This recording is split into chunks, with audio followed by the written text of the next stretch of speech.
it is panic time for these players in fantasy football. We're going to start with T. Higgins. Let's put T. Higgins and Jamar Chase on here and talk about them both, because this is the most relevant news in fantasy football right now, is that Joe Burrow is potentially out for up to 3 months. Now, we talked about this a little bit in our buys video with Jamar Chase, spoiler, but with T. Higgins, I'm going to do panic meters for both these guys. I'm going to start with T. T did have a touchdown in this game, but that pretty much was it. After Joe Burrow went out, he had a jump ball, single coverage, touchdown from Browning. He caught it. The Jaguars defenders ran into each other like idiots, and he just walked in the end zone. Obviously, it was a great play by T. Higgins, and it shows what type of wide receiver talent he is. But the reality of this situation is that T. Higgins is going to be impacted here probably more than Jamar Chase, because I think T. Higgins as a wide receiver talent requires competent quarterback play more than Jamar Chase requires competent quarterback play. I don't think that's necessarily a hot take. With Jamar Chase, you can get him the ball in open space, and he can make plays. With Jamar Chase, you can get him the ball in the middle of the field, and he can make plays with his legs, and his yak ability is very high. With T. Higgins, you are going to see him get a lot of those sideline throws, down the field throws, end zone, red zone targets, and I think that's really where this offense could suffer at the end of the day. And so T. Higgins, I think, is the most affected by the Joe Burrow injury when you're talking about this season-long fantasy football projection. In terms of panic, with T. Higgins, I kind of alluded to this. My panic for T. Higgins, if I had him right now, would be a 7. I don't want to go overboard because he's a great wide receiver, and I do think he could be quarterback transcendent. But part of the reason that you were able to have 2 wide receivers be like wide receiver 15 or higher productive there in Cincinnati was because of Joe Burrow. Yep. And without a quarterback like that, what typically ends up happening is the dominant alpha wide receiver on another level, which is Jamar Chase, ends up getting his own, and the wide receiver 2 is the one that kind of falters. This is what I think is going to happen in Cincinnati. So with T. Higgins, my panic meter is a 7. Now with Jamar Chase, you did see Jamar Chase have 20 points with Jake Browning in the game, 19 points to be exact. And so that should encourage you a little bit. Obviously, this is going to lower his floor. I moved Jamar Chase down to like the 8th overall player in my fantasy football rankings the rest of the season. You know, he was up at 1 for me, so it does move him down a little bit. However, realistically, I do think there's going to be a concentrated effort to get Jamar Chase the ball. And because of that, and because, again, of his athletic ability and because of the type of playmaker he is, my panic meter for Jamar Chase is probably, as a Jamar Chase owner in the most watched fantasy football league in the world, my panic meter on Jamar Chase is a 3.5. I'm a little bit worried. I'm obviously more disappointed, but I honestly don't think I need to panic. Like, I'm not selling Jamar Chase. If you have Jamar Chase, you're definitely holding him is the thing. With T. Higgins, here's the other thing. I don't think you can really sell T. Higgins either. I think everybody kind of realizes the gravity of the situation in terms of how it's going to affect T. Higgins' production this year in fantasy football. I think you're essentially forced to hold T. Higgins right now. You are. Yeah. And, realistically, I don't think what you would get in return for T. Higgins is worth trading him for anyways. But in terms of Jamar Chase, I'm not panicked. In terms of T. Higgins, I am a little bit panicked as a T. Higgins owner, to be honest with you. Yeah, and I mean, to make you feel better about the Jake Browning situation, and by better, I mean make you freak out more, the weeks 11 to 18 stretch in 2023, you saw the splits with Jake Browning paired with Jamar Chase and T. Higgins. Chase had 9, 12, 31, 5, 10, 7, and 5 points. T. Higgins was really ugly. 6, 9, 20, nice, 22, 25, and 2. That 25er was a game where Jamar Chase was actually not healthy. So you saw one double-digit game, one 20-plus point game for T. Higgins while Jamar Chase was on the field, paired with Jake Browning. And a lot of people are going to look at that sample size, that 7-week sample size, and be like, oh, this is exactly what we're going to see this year. I don't necessarily think that's true either. I think you'll see, hopefully they kind of maximize the skill sets of these guys and can figure it out a little better than they did towards the end of 2023 when they were kind of just folding on the season anyways, because Burrow was struggling with injury that whole year before he even went down with that season-ending injury. But look, this is one where you're just going to have to wait it out and see, and just hope that T. Higgins can string together a couple productive weeks with Burrow being out for the foreseeable future. Next guy that we're going to have here that I think a lot of people might be freaking about is Kyren Williams, because of the touches, the red zone touches specifically, and the goal line carry and the touchdown that Blake Corum had. And he ended up actually outproducing Kyren Williams in week 2 against Tennessee. So 10.4 points for Blake Corum on 5 carries, 44 yards, and a touchdown. 17 carries for Kyren Williams for 66 yards, 2 receptions for 14 yards, good for 10 points. This is another one where I don't think I'm going to be freaking. I'm definitely holding Kyren Williams at the very least. My panic meter for this is legit like a 1. This is a game that got away from Tennessee towards the end of the game, and this is when they started giving opportunities to Blake Corum. I just think Sean McVay didn't want to waste Kyren Williams' legs in a game that he knew they had in the bag. It didn't matter who they gave carries at the end of the game. They were just trying to run out the clock and make it impossible, like mathematically, for the Titans to get back into that game. And that was the best time, the best possible opportunity to give Blake Corum to get any sort of relevant carries in a game at all this year, when they really couldn't find a time to do that last season. So this year, with Kyren Williams, my rest of the season outlook has not changed. I'm not panicking with Kyren because, again, his volume was what I expected it to be. I wish that he got those goal line carries selfishly because I have plenty of shares of Kyren. But this is not something that I see realistically being the case long term. Not with that extension that they gave him right before the season started. Not with the volume that you consistently see game in and game out. This is one where they were resting a starter towards the end of the game, letting him split carries with Corum in a game that they had in the bag. And you're not going to see that very often in the division that they're playing in for the rest of the season. You give your guys a break when you have the chance to. You saw this with JT in week 1. Actually, I view this very similar to DJ Giddens in the volume that he got towards the end of that game against Miami. Sure. I think it's the exact same thing. Giddens looked great. We aren't panicking about Giddens because they were up 33-8. So let's chill with Kyren Williams. If you can buy him at a discount, I would 100% do that. I would be a hold at the very least, a buy if you have someone panicking in your league. We're going to talk about Travis Hunter next. And look, when you're looking at the utilization here for Hunter, he looked like the wide receiver 3 this week in terms of snaps. 67 for DTJ. Dyami Brown had 57 and also out-targeted Travis Hunter. And then Travis Hunter had 42 snaps in this game. So third on the team in snaps. When you're looking at targets, though, tied for targets with Parker Washington, behind Dyami Brown, behind Brian Thomas Jr. I will say, it's not the most ideal scenario here for Travis Hunter. My panic meter is probably a 4. This would have been the game I thought Travis Hunter was going to actually play pretty well. This honestly was a pretty ideal matchup. It ended up being a pretty ideal game script for him. Like, I really thought he was going to get more targets in this game, and he had 6 targets, but he only caught 3 of them, and again, only ends with 22 yards. He continues to be pretty much the dump down wide receiver option, so his lack of yards is really bringing down his fantasy football points upside. And so that's kind of where I'm at with Travis Hunter. You also saw him be a little bit more involved on defense this week. He played the same snaps total, but, on offense, it says he played 11 personnel pretty much exclusively.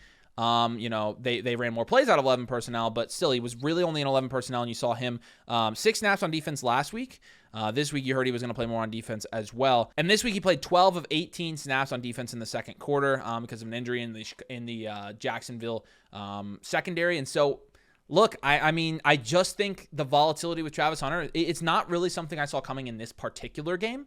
My guess was that he was going to have a good game, get a lot of targets, and maybe have a touchdown in this game, and he just didn't. Yeah. I just don't know from a schematic standpoint when it's going to get much better. He is still a rookie, and he did have some tough moments on defense, by the way, as a cornerback this week. But in reality, he's a pretty shaky flex option right now for fantasy football. Like, I don't feel confident flexing him at all. So I would honestly say 4 or 5 for my panic meter. What's yours? I would go 5 or 6. Yeah. So if we are really trying to rationalize, and I think it's very merited. We're trying to break down why BTJ is a buy and why BTJ is not producing right now. We have not gotten to the point in this offense where BTJ is producing at the level that we expected him to. So before that happens, we can't even I can't even think about Travis Hunter, honestly. Right. Because he is the certified second option there with the snaps and everything. BTJ is the one that should be getting the production there, and he's not even doing that. Right. So it's gonna take a minute, I think, for this offense to figure it out. Chase Brown is again kind of a guy that very similar to T. Higgins and Jamar Chase. We got to talk about the relevant guys in this offense. Who I think are all going to be impacted in certain ways with this Joe Burrow injury, with him expected to be out for potentially multiple months if he has to get surgery. We've had 2 kind of games with Chase Brown. 21 carries week 1 against Cleveland, where he only had 43 yards, 2 yards per carry. Now it makes sense because Derrick Henry was just as bad, if not worse. He ended up salvaging his day in week 1 with a goal line carry touchdown. 3 targets, 2 receptions, wasn't efficient there either. Then you see him get 16 carries against Jacksonville in a very competitive game, another high-scoring game. Very inefficient again, under 3 yards per carry. This is something that again, we saw coming. This was a potential outlook for Chase Brown this year where he just got a ton of volume and wasn't efficient with it. This is part of why, again, I'm not going to, there's no room for me victory lapping here because I wasn't vocal about this. I thought Chase Brown's price in the preseason was fine, but there was a reason that almost every time I was taking Jacobs, Bucky, and JT over Chase Brown when you were talking about those guys in that tier, and that's why he was the last guy that I ranked in that tier, and that's why at this point I prefer Kyren Williams over Chase Brown.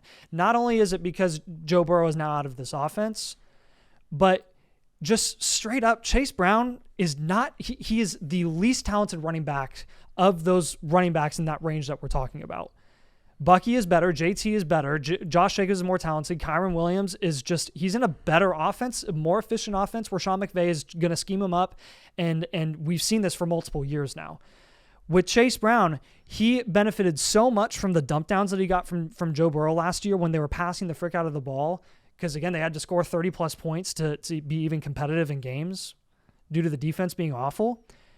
Like, this kind of completely changes the outlook for Chase Brown, and I honestly don't know if it's for better or for worse.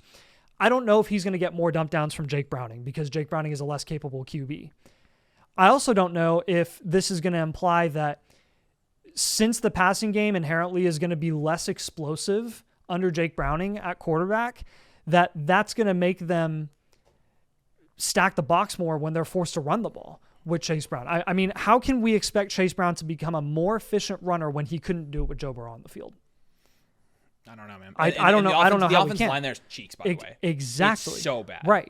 Right. There's a reason that Joe Mixon got better when he left that offense. Yeah. And there's a reason that Chase Brown was inefficient last year, despite finishing with a great season. Again, we have plenty of football left. Maybe I'm overreacting with Chase Brown, but I will say, from a panic meter perspective, I'm at like a 7 right now because I already wasn't super confident about Chase Brown heading into this season, and now I'm way less confident with this whole situation now with Burrow being out for a significant amount of time.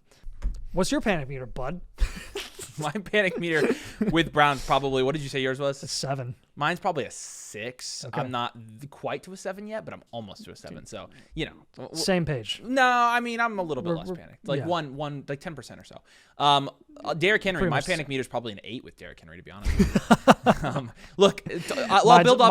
Mine's a 0. I'll build off the Chase Brown talk here. Chase Brown last week against the Cleveland Browns front averaged 2.94 yards per carry. And so this week, the Cleveland Browns front came out and did what? They bottled up Derrick Henry. It was a very impressive showing by this Cleveland Browns defense, to be honest with you. 2.05 yards per carry for Chase Brown against Cleveland, actually. Oh, yes, you're right. Yeah. 2.94 this week. Yeah. So 2.05 versus 2.09, they're very close. 4/100ths of a yard away. But with Henry, look, I'm not panicking on Henry at all. It's a 1. It's a 2-point Derrick Henry game. Derrick Henry does occasionally have games where he doesn't score very many points. You saw last year, he had a game versus the Giants where he only played 50% of snaps and had 6 points. Now, they're few and far between for Derrick Henry because he's just so consistent as a fantasy asset. I think this is, we got to give our flowers to Cleveland's defense and really potentially rank a little lower any running back that's going up against. Oh, absolutely. I think you're going to start seeing it in the metrics this week too, when those defensive metrics are coming in. Mm-hmm. Fantasy running backs very much are going to struggle against this Cleveland Browns defense. Yeah. And so with Henry, it's not a panic at all. In fact, coming off a 29-point Buffalo performance in week 1, he goes to Detroit. That game's probably going to be higher scoring again. My guess is he has 20 points next week. There's no problem. Obviously, Kansas City's going to be tough in week 4, so he's not going to be completely devoid of hard games in this schedule. But it doesn't necessarily matter because Derrick Henry, even in matchups that are perceived to be tough, still does come out a lot of times and just ball out. It just so happened this week he didn't. It's just one slow week for Henry. We still have him ranked extremely high, top 10 player rest of the season. Not panicking at all. It's a 1 out of 10 for me, if not a 0. With Henderson, I do think it's a little bit of a different story because you're looking at a rookie running back who had limited snap share against Vegas in week 1, only had 5 carries, had less opportunity, less targets, all this stuff. I mean, the nice thing about Henderson week 1 is his floor was raised, we thought, with the 6 targets and 6 receptions.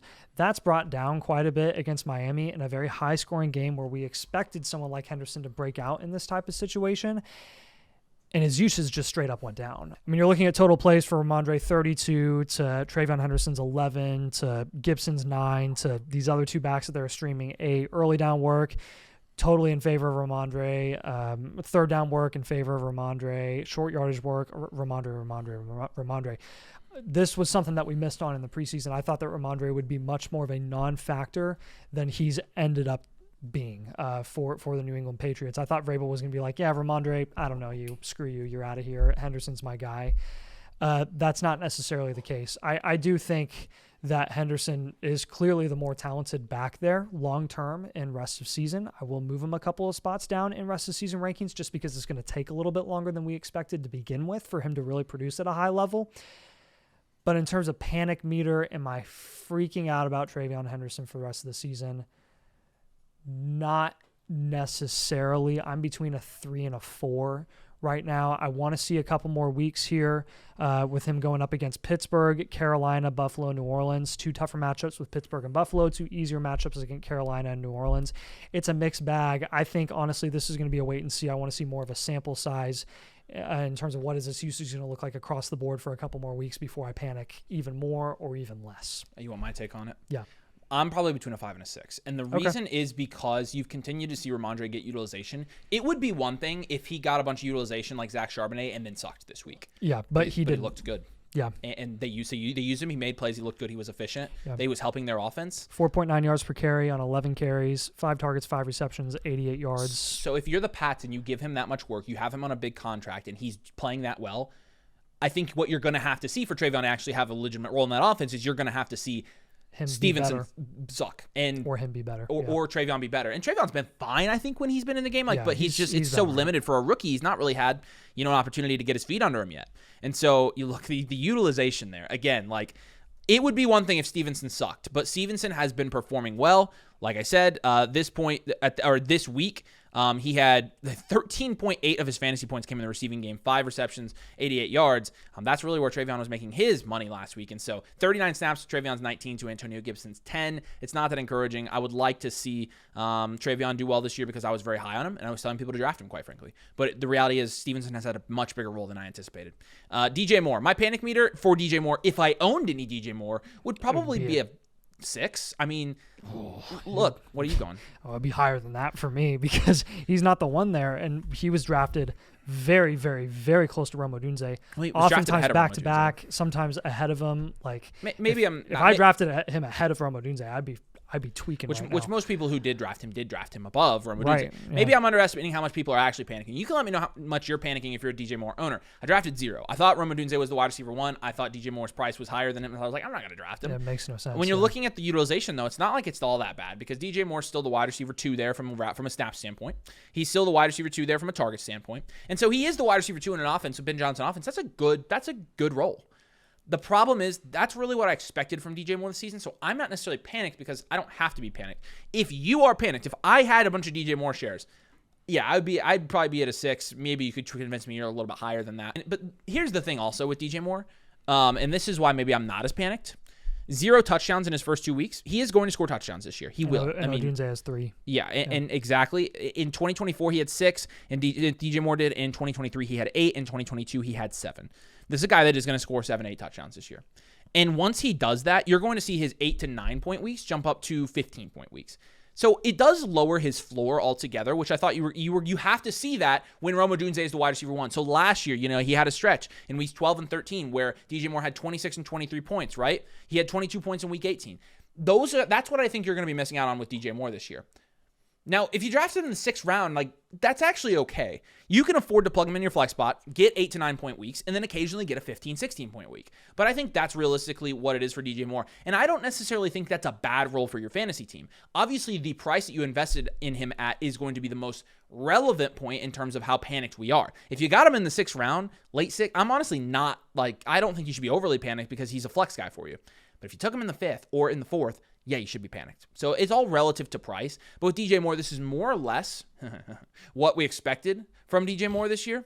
And 5 and 6 targets through the first couple games, I expect him to get 5 or 6 targets a game. This is what I expect. Rome Odunze is the wide receiver 1. He's the best wide receiver in that offense. I don't feel like I'm overreacting there. And at this point for DJ Moore owners, I do feel like, again, there were more solid options. But hindsight is 20/20. And at this point with DJ Moore, he is what he is, and he is going to still have points or weeks where he has 14 points. And so you have to be, at least encouraged that you're going to have those weeks when he does bring in some touchdowns. So let's talk about Justin Jefferson. I think people are going to be panicking about Justin Jefferson because of the lack of passing volume that continues to occur in the Minnesota Vikings offense, and what was pretty much just a lackluster performance all around on Sunday Night Football. So you have J.J. McCarthy completing, less than 20 passes. Less than 15 passes, really. And then Justin Jefferson, obviously, the targets weren't great. The points weren't great this week. He had some opportunities where J.J. McCarthy just underthrew him. But this is kind of a recurring theme now where J.J. McCarthy just doesn't look ready as an NFL quarterback to support a high-end fantasy wide receiver one. Fact check, true. That is true. And so how much am I panicking on Justin Jefferson?